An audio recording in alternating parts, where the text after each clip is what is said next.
this great inheritance and of the duties and heavy responsibilities of sovereignty, which have now passed to my beloved daughter. The answer didn't come wrapped in sympathy or softened by family ties. It came sharp and final. Request denied. The duchy is not a safety net for bad decisions. Those words landed on the morning of January 20th, 2026, delivered by Prince William, now acting sovereign under the January 1st delegation of royal authority, as he formally shut down his brother's emergency plea for a $36 million royal bailout. This was never just about money. It was a message, a reckoning broadcast from the top of the monarchy down. For Prince Harry, that moment, precisely 9:15 a.m., marked the instant his last remaining lifeline was severed. Palace officials later confirmed that the Duke of Sussex had personally appealed to Prince William for immediate financial intervention after a rapid and cascading collapse of his US financial position, with the most urgent threat being the pending foreclosure of the $14.60 million Montecito estate. That estate, widely known as Riven Rock, had been marketed by the Sussex camp as their private haven, their sanctuary of freedom away from royal control. But freedom, especially in California's elite property market, comes with rules, contracts, and unforgiving deadlines. Just 48 hours earlier, on January 18th, the couple had received a termination notice from their homeowner's insurance provider, stating that coverage had been cancelled effective immediately. The cancellation wasn't driven by emotion or politics, it was compliance. Updated risk assessments tied to escalating wildfire threats across Santa Barbara County triggered the decision. In high-value real estate zones, insurance isn't optional. It's the backbone of mortgage security. When that backbone snaps, everything above it collapses fast. JP Morgan Chase, the lender behind the Sussex's $9.5 million mortgage, moved swiftly. Buried deep in the loan agreement was a default clause that allowed foreclosure based solely on lapsed insurance, regardless of payment history or public status. The only exit ramp was a forced placement emergency insurance policy, carrying an upfront premium of $400,000 due within 48 hours. Harry didn't have the money, and instead of contacting legal counsel, mortgage specialists, or financial advisors, he made a different call. According to multiple palace sources, Prince Harry bypassed standard protocol and placed a direct call to Kensington Palace, insisting on an urgent personal review by Prince William himself. The request wasn't cautious or conservative. Insiders within the Duchy of Cornwall say the breakdown was extensive. Harry asked for $400,000 to reinstate insurance coverage immediately. He requested an additional $1.2 million to cover mounting legal fees, tax obligations, and education-related costs through March. Another $7 million was requested to shield against Netflix-related liability exposure. And finally, the largest portion, $30 million, was earmarked for long-term asset protection and restructuring through blind trust mechanisms. The total ask, $36.30 million. Prince William reviewed the entire submission in under 20 minutes. His conclusion was decisive. The response was delivered through Sir Alec Worthington, the monarchy's longest-serving financial integrity officer and the current senior auditor of the Duchy. No funds shall be released. The matter is closed. The Crown cannot be party to reputational or financial salvage. According to palace insiders, William's decision wasn't fueled by anger or resentment. It was grounded in precedent, governance, and a modern vision of accountability. This wasn't personal. This was structural. Stunned by the refusal, Harry made one last escalation. He turned to his father, hoping King Charles III might override the decision. That hope didn't last long. At 8:40 a.m., a sealed private letter bearing the royal seal was dispatched from Sandringham. It was co-signed by King Charles III and Princess Anne, who had jointly overseen a 6-week financial audit of the Sussexes. The letter was brief and unambiguous. There will be no duchy funds, no grace in favour, no extensions, and no further institutional correspondence regarding the Montecito property. The matter is concluded. I recommend liquidation at the earliest viable window. In just a few lines, the king confirmed what many had already suspected. Prince Harry was no longer part of the royal fold, financially, logistically, or symbolically. This outcome didn't happen overnight. The groundwork had been laid weeks earlier. On December 8, 2025, following internal briefings and whispered concerns, Prince William authorised a confidential audit into the financial entanglements of the Duke and Duchess of Sussex. Sir Alec Worthington was appointed to lead the investigation, joined by Princess Anne, whose reputation for fiscal discipline and moral clarity made her a natural choice. Over the next 3 weeks, auditors traced patterns of unsustainable spending, blurred boundaries between personal ventures and charitable commitments, and financial maneuvers that raised serious reputational alarms. One finding in particular struck a nerve deep inside the royal core. During the royal wedding on May 19, 2018, watched by an estimated global audience in the billions,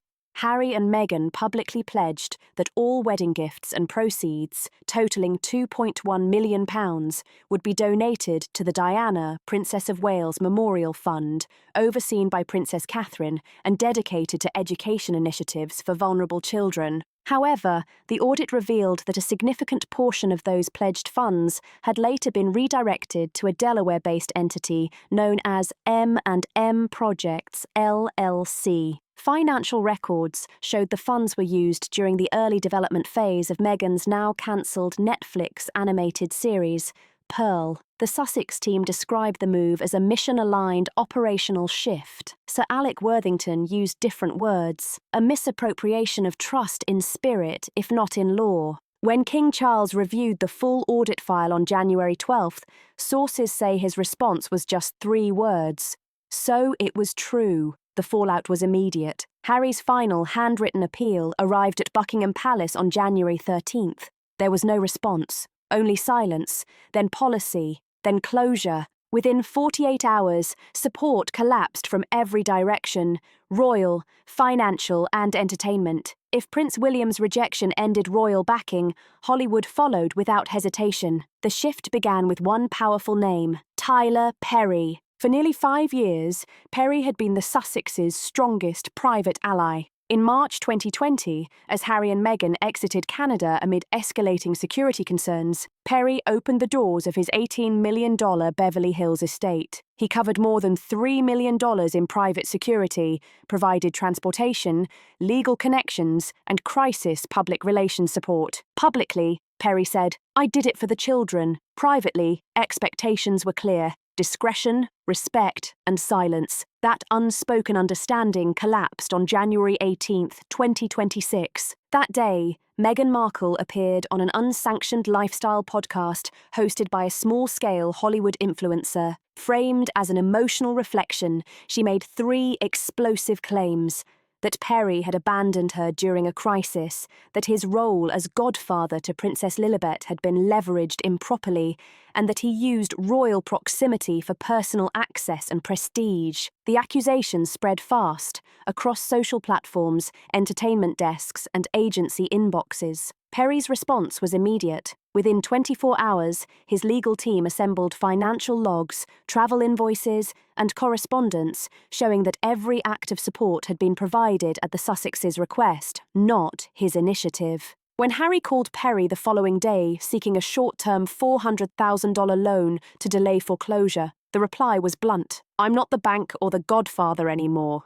You didn't default on money, you defaulted on gratitude." The call reportedly lasted less than 3 minutes. There was no follow-up. Perry's exit sent a clear signal. By January 19th, internal risk memos circulated across WME, CAA, and Netflix. Legal teams convened. Exposure assessments were updated.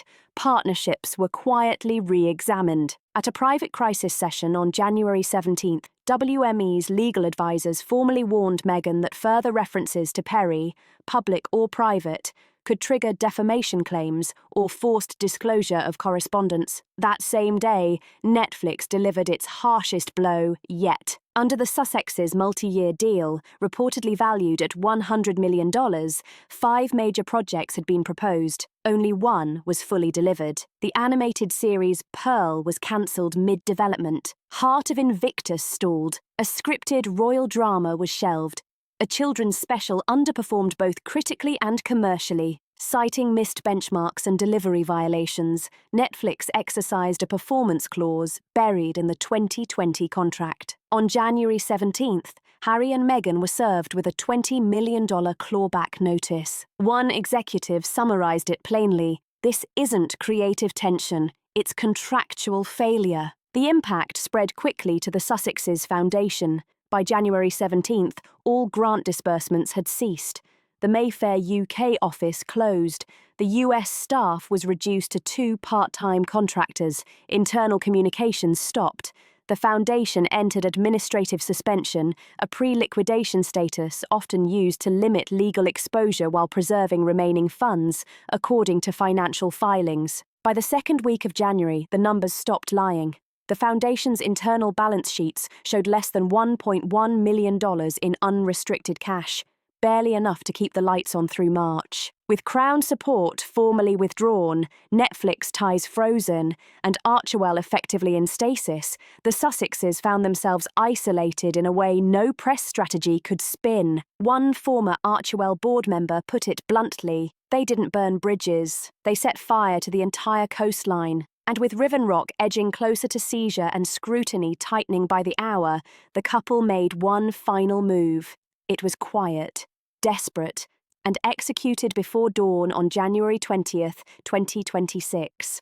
A last-ditch effort to liquidate the only major asset they had left. The Montecito estate, once hailed as Harry and Meghan's haven of independence, had become a financial time bomb. Time was no longer measured in weeks or days, but in hours. Riven Rock, the 18,000-square-foot, 9-bedroom mansion tucked into Santa Barbara County's most exclusive corridor, now stood stripped of protection, insurance, and goodwill. What once symbolized celebrity reinvention and royal escape had become ground zero for contractual exposure. No insurance, active disputes, public fallout. Behind the perfectly trimmed hedges and locked iron gates, a silent crisis was unfolding. And it wasn't meant to be seen. Sources confirm that a covert sale protocol was activated. Not a standard listing. Not even an off-market deal. This was a pocket listing, governed by NDAs and discreet outreach, a method reserved for ultra-high net worth individuals looking to offload sensitive properties without headlines. No listing photos were released. No open houses scheduled. No MLS trail. Instead, whispers moved through elite brokerage circles serving Gulf royalty, Silicon Valley financiers, and foreign dignitaries. The hope was speed and silence. But silence doesn't erase risk. Within 48 hours, the strategy collapsed. At least 4 pre-vetted buyers withdrew after initial interest. One Beverly Hills realtor summed it up plainly: "The house is stunning, but buying it means inheriting the Sussex name, and right now, that name is radioactive." Behind closed doors, 3 deterrents kept coming up. First, litigation exposure, ongoing disputes with Netflix, potential claims from former Archewell staff. Second, tax and compliance risk tied to partial non-profit use of the property. Third, insurance instability. After the January 18th lapse, the estate's wildfire risk rating spiked, premiums soared, coverage options narrowed, financing evaporated. Only full cash buyers remained viable, and even they hesitated. For global investors and political figures, association with a declining royal brand wasn't just awkward, it was harmful. One Gulf investor, after reviewing drone footage of the estate, delivered a verdict in 6 words: a liability wrapped in landscaped perfection. Inside Riven Rock, the unravelling had already begun. On January 16th, Harry and Meghan vacated the master wing, relocating with their children to a guest suite behind the pool. Once reserved for visiting security teams and VIP guests, it became their temporary refuge. By January 18th, drone footage captured the slow dismantling of the estate, furniture loaded into trucks, the private gym disassembled, artwork removed, archival boxes taped and labelled for off-site storage in Los Alamos. The screening room stripped of equipment. According to 2 staff members laid off that week, the mansion no longer felt lived in. "They weren't moving forward," one said. "They were shrinking," another added. "They weren't heading to another palace. They were fading into quiet. HR logs from Archewell's Domestic Operations Division tell the same story. Staffing was slashed, 2 full-time nannies reduced to 1 part-time caregiver on month-to-month terms. The private chef employed for over 3 years was dismissed on January 3rd. Security was scaled back to a single daily patrol shift. Motion sensors along the east perimeter were deactivated. Landscaping dropped from twice weekly to bi-weekly. Drone surveillance, once used to deter paparazzi, was grounded indefinitely. Deliveries slowed. Lights went dark earlier each night. One neighbour told Legacy's Edge, "It's like watching someone move out in slow motion. Every week, fewer cars, fewer voices, more curtains closed." The most sensitive shift came in the children's lives. For 2 years, Archie and Lilibet had attended Kate School, one of California's most elite preparatory institutions, known for its ocean views, discreet security protocols, and $48,000 plus annual tuition. Kate offered more than education. It offered insulation. But on January 8th, both children were quietly withdrawn. No announcement, no farewell, just absence. The only hint came from a now-deleted podcast comment where Megan said, "We're focusing on emotional wellness." Behind that phrasing was a different reality. Records from the California Department of Education confirm both children were transferred to Laguna Blanca School, a smaller Santa Barbara institution with tuition ranging from $27,750 to $30,950 depending on grade level. The move saved an estimated $40,000 to $45,000 annually, but it came with trade-offs: reduced security infrastructure, fewer donor protections, less anonymity. One Kate faculty member said quietly, "This wasn't about wellness, it was about survival." By January 19th, Riven Rock had been reduced to a fraction of its former footprint. The staff wing was locked, children's rooms consolidated. Only one rotating cleaner retained access. Megan's office suite was cleared entirely. Even personal items were removed. The social circle evaporated too. Friends who once filled the estate went silent. Invitations unanswered. Holiday cards returned. Guests who attended Archie's second birthday in 2021 hadn't been back since late 2025. The collapse wasn't just financial, it was existential. They wanted the legacy without the discipline, a former staffer said. Now they have neither. At just past 7 a.m. on January 20th, a courier arrived at the gates of 765 Rockbridge Road. He carried no apology, no negotiation, only a sealed envelope bearing the royal insignia. Inside were 5 lines signed by King Charles III, stamped from Sandringham and marked private but enforceable. There will be no duchy funds, no grace and favour extensions, and no further institutional correspondence regarding the Montecito property. The matter is concluded. I recommend liquidation at the earliest window. It wasn't just legal language, it was moral closure. For Prince Harry, already shaken by his court loss that same day involving the mortgage default clause, it meant there would be no rescue. Not from his father, not from the Crown, not ever again. The letter wasn't emotional, it was policy, and that policy had been months in the making. The Sovereign Grant Transparency Protocol, enacted in July 2024, had hardened the monarchy's financial firewall. The rules were explicit. No Crown or Duchy funds for private mortgages, no debt settlements unrelated to royal duties, no legal fees tied to personal litigation, no security costs for individuals removed from active royal service. Any exception required parliamentary approval. Harry received none. Prince William's stance wasn't personal, it was procedural. On December 8th, 2025, after early warnings of renewed financial distress, William authorised Sir Lyric Worthington and Princess Anne to conduct a full audit of the Sussexes' financial and charitable history. The report was delivered January 3rd. The findings were severe. The £2.1 million wedding donation pledge meant for the Diana Memorial Fund had been rerouted to M&M Projects, LLC, tied to the failed Netflix project Pearl. The palace had quietly backfilled £1.8 million in 2021 to prevent scandal. The audit concluded that over 5 years, the Sussexes demonstrated repeated financial mismanagement, monetisation of royal identity, and misuse of public goodwill. "This isn't misfortune," William reportedly said. It's mismanagement, and we won't inherit the consequences. Princess Anne was livid. Reviewing the 2018 wedding speech transcript, she underlined one line in red ink: "We will honor Diana's spirit by giving back, not taking more." Then she added her own note: "This wasn't a mistake, it was a strategy, and we paid for it." When the audit reached King Charles on January 12th, he said nothing at first. Later that evening, according to royal insiders, he convened a closed meeting with his finance committee and legal counsel at Sandringham, where the final decision was sealed. Their conclusion was unanimous, and there was no drama in the room when it happened.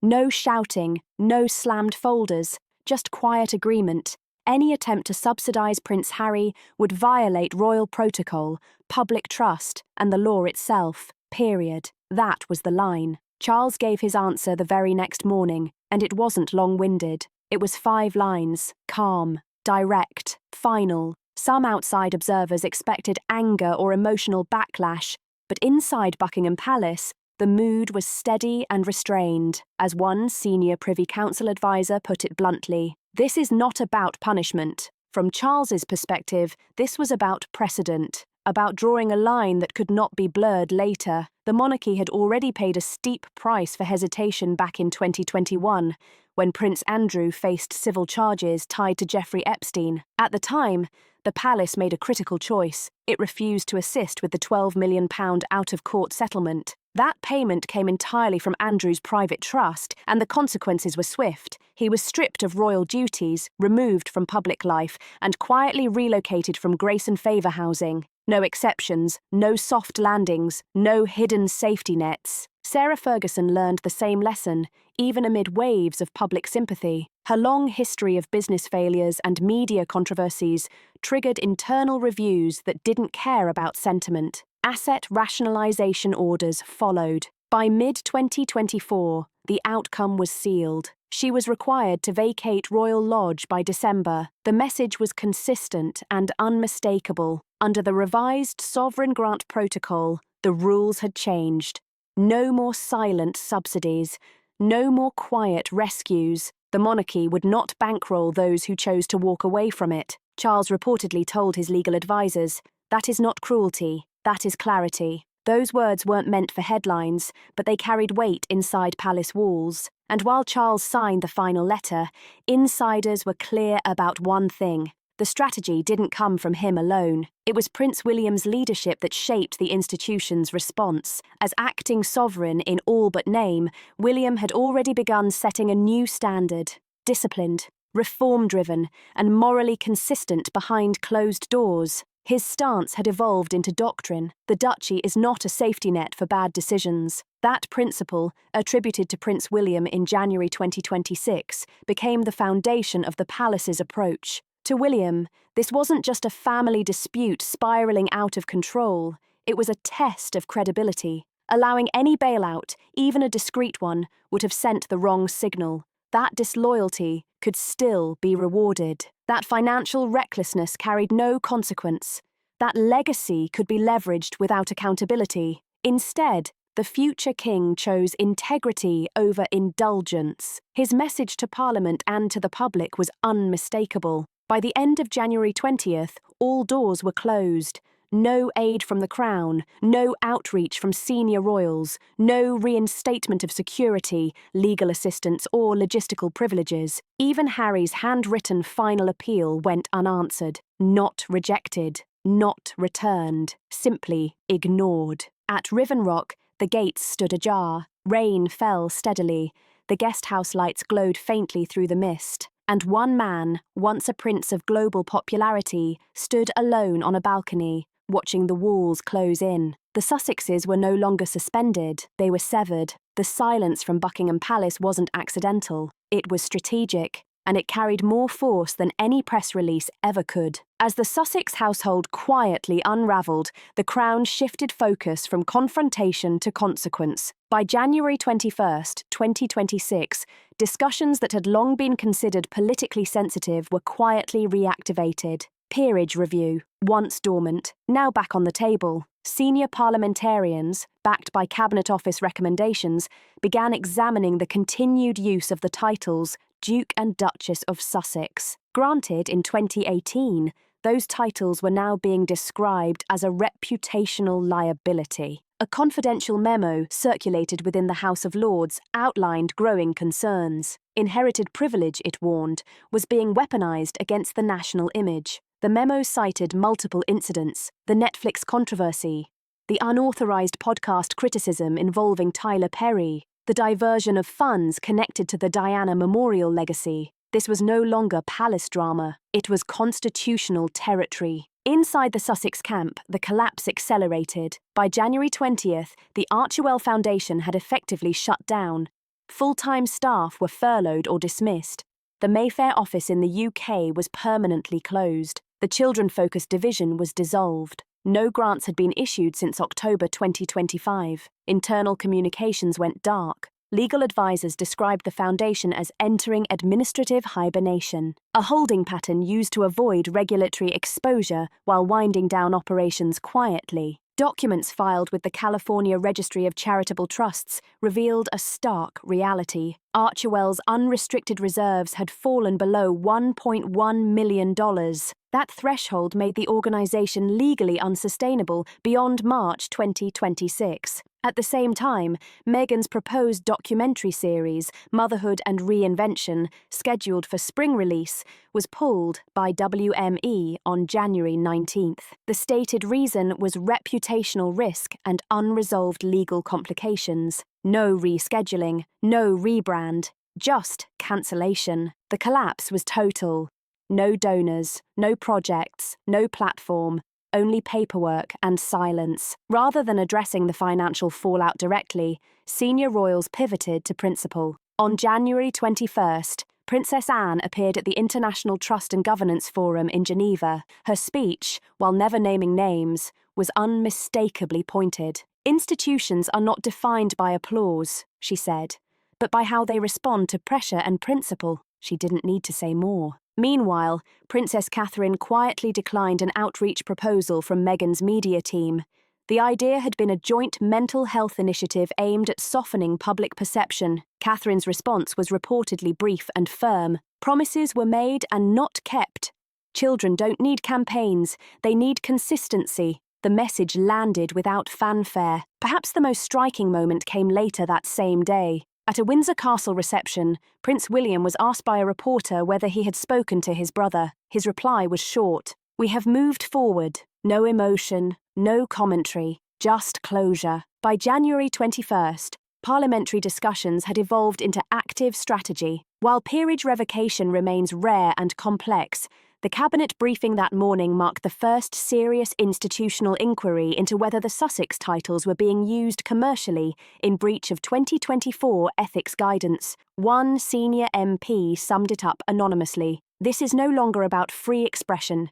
It's about misuse of national identity for private leverage." Back in Montecito, Riven Rock was a shell. The guest house lights flickered behind drawn curtains. The main residence sat staged for discreet viewings. The driveway, once busy with security and staff, was empty. Only one figure was seen: Prince Harry, standing alone on the balcony on the night of January 21st.